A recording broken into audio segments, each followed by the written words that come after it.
നമസ്കാരം. V3D നെസ്റ്റിൻ്റെ പുതിയൊരു വീഡിയോയിലേക്ക് ഏവർക്കും സ്വാഗതം. ആദ്യമായി നമ്മൾ ബണ്ണിന് കപ്പ് കാച്ചുന്നതിന് വേണ്ടി നമുക്ക് 1/4 കപ്പ് വെള്ളം എടുക്കുക. അതിലേക്ക് നമ്മൾ 1 സ്പൂൺ മൈദ, അത് നമ്മൾ കട്ടയില്ലാതെ മിക്സ് ചെയ്തെടുക്കണം. നന്നായിട്ട് ഇളക്കി ഒട്ടും കട്ടയില്ലാതെ നമുക്ക് മിക്സ് ആക്കി എടുക്കണം. സ്റ്റൗ കത്തിച്ചിട്ടുണ്ട്. ഇത് നമുക്ക് ലോ ഫ്ലെയിമിലിട്ട് ഒന്ന് കുറുക്കിയിടും. നമ്മുടെ മൈദ നന്നായിട്ട് കപ്പിക്കുള്ള കുറി വന്നിട്ടുണ്ട്. നമുക്കിതിന് ഫ്ലെയിം ഓഫാക്കി മാറ്റി വയ്ക്കാം. 1 ടീസ്പൂൺ ഈസ്റ്റ്, 1 ടേബിൾ സ്പൂൺ പഞ്ചസാര, 1 ടേബിൾ സ്പൂൺ പാൽപ്പൊടി, ഇതിലേക്ക് 1/4 കപ്പ് ചെറു ചൂട് പാല് ഒഴിച്ച് നമുക്ക് മിക്സ് ചെയ്തെടുക്കാം. നന്നായിട്ട് മിക്സ് ആയിട്ടുണ്ട്. നമുക്കിത് 5 മിനിറ്റ് മൂടി വയ്ക്കാം. ഇതിലേക്ക് വേണ്ട കൂട്ട് നമുക്ക് തയ്യാറാക്കാം.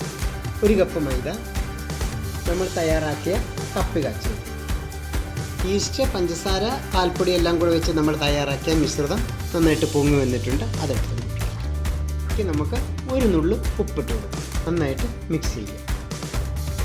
കുഴച്ച് വന്നപ്പോൾ വെള്ളത്തിന് കുറച്ച് കുറവ് വന്നിട്ടുണ്ട്. അപ്പോൾ നമുക്ക് അതിനകത്തേക്ക് തിളപ്പിച്ചാറിയ 1 സ്പൂൺ വെള്ളം ഒഴിച്ചു കൊടുക്കാം. നമുക്ക് 1 ടേബിൾ സ്പൂൺ ഓയിൽ ഒഴിച്ചു കൊടുക്കാം.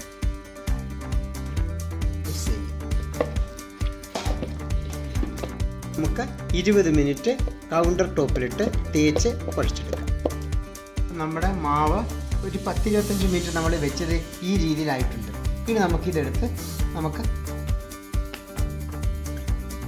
വയ്ക്കാം. നോക്കി ഇതിനകത്തേക്ക് ഓയിൽ തടവി കൊടുക്കാം. ഇനി നമുക്ക് 1 മണിക്കൂറോളം ഈ മാവ് മൂടി വയ്ക്കാം. നമുക്കൊന്ന് പൊക്കി നോക്കാം എങ്ങനെ ആയെന്നറിയാമല്ലോ. എല്ലാം നന്നായിട്ട് പൊങ്ങിയിട്ടുണ്ട്, സൂപ്പറായിട്ടുണ്ട്. ഇത് താഴ്ചെടുത്ത് വയ്ക്കാം.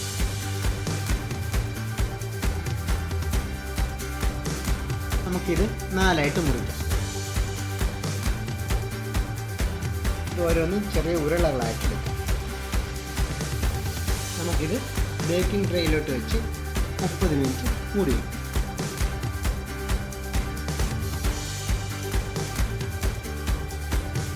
ബേക്കിംഗ് ട്രേയിൽ വെച്ച് നമ്മൾ എടുത്ത് വെച്ച് ഇനി നനഞ്ഞ് തുണിയിട്ട് മൂടി വയ്ക്കും. 30 മിനിറ്റ് കഴിഞ്ഞിട്ടുണ്ട്. നമുക്കിത് തുറന്നു നോക്കാം. സൂപ്പറായിട്ട്. ഇനി ഇതിൻ്റെ മുകളിലേക്ക് നമുക്ക് തണുത്ത പാല് ബ്രഷ് ചെയ്ത് കൊടുക്കാം. നമ്മളെല്ലാത്തിനും ബ്രഷ് ചെയ്തിട്ടുണ്ട്. ഇനി ഇതിനകത്തേക്ക് നമുക്ക് കുറച്ച് വെളുത്ത എള്ള് വിതറി കൊടുക്കാം. പ്രീ ഹീറ്റ് ചെയ്ത ഓവനിലേക്ക് നമുക്കിത് 30 മിനിറ്റ് ബേക്ക് ചെയ്തെടുക്കാം. നമ്മുടെ ബണ്ണെല്ലാം റെഡി ആയിട്ടുണ്ട്. നമുക്കിതിൻ്റെ പുറത്തേക്ക് നമ്മുടെ മെൽറ്റഡ് ബട്ടർ തേച്ച് കൊടുക്കാം. എല്ലാത്തിലും നമ്മൾ തേച്ചിട്ടുണ്ട്. ഇനി നമുക്കിത് 10 മിനിറ്റ് മൂടി വയ്ക്കാം. തുറക്കാം. ബണ്ണെല്ലാം റെഡി ആയിട്ടുണ്ട്. നമുക്കിത് മുറിക്കാം. നമ്മൾ മുറിച്ച് അല്ലേ, മൊത്തം മുറിച്ച് മാറ്റിയിട്ടില്ല. നമുക്കിതിനകത്തേക്ക് ഇനി നമ്മുടെ ക്രീം തേച്ച് കൊടുക്കാം.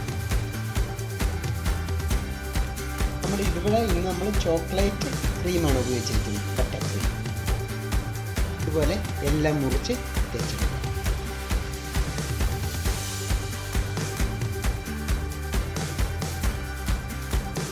അപ്പോൾ അങ്ങനെ നമ്മുടെ ചോക്ലേറ്റ് ബട്ടർ ക്രീം ബണ്ണ് തയ്യാറായിരിക്കുന്നു. എല്ലാവരും പരീക്ഷിച്ച് നോക്കുക.